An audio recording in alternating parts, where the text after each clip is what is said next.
So your AirPods are connected. There's no sound coming out. They show up in Bluetooth. Everything looks fine, but you can't hear anything. Yeah, this actually is a very common problem, and it's widely related to connection glitches or misconfigured settings. In this video, I'll show you all the fixes you can try to get past this problem. Let's start. Solution 1. Check audio output source. First, let's make sure your iPhone is actually sending sound to your AirPods. Swipe down to open Control Center, tap the AirPlay icon, the little triangle with circles. Make sure your AirPods are selected as the audio output. If they're not, tap them and select your AirPods. You should hear the sound now. If not, then let's move on to the next steps. Solution 2. Turn off automatic ear detection.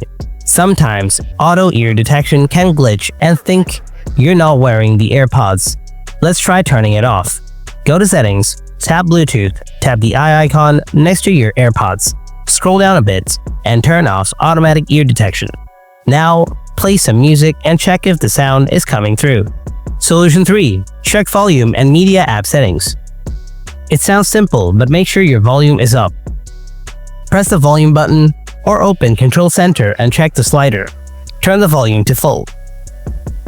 Also, try using different apps. Maybe one app is glitching, so try YouTube, Apple Music, or Safari to test it out. Solution 4. Check audio balance.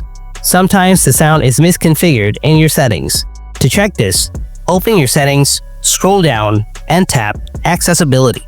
Scroll down again and tap Audio and Visual. Toggle on Mono Audio. Then scroll down again and make sure the balance slider is set in the middle. If it's set to the left or right, this will cause one or the other AirPod to give you less sound outputs. Solution 5. Reset your AirPods. Put your AirPods in the charging case and close the lid. Then open the lid again and leave it open. Press and hold the button on the back for about 15 seconds. The light will flash red, then white. That means reset is complete. If your AirPod models have a touch response feature instead of a button, simply double tap the front part of the AirPods charging case a few times. Keep tapping until the light will flash red, then white, and that will complete the reset. Now simply reconnect your AirPods, and that's it. Now you know exactly what to do when your AirPods are connected but there's no sound. If this video helped you out, then give the video a thumbs up and don't forget to subscribe for more quick and easy tech tips and fixes. Thanks for watching, and I'll see you in the next video.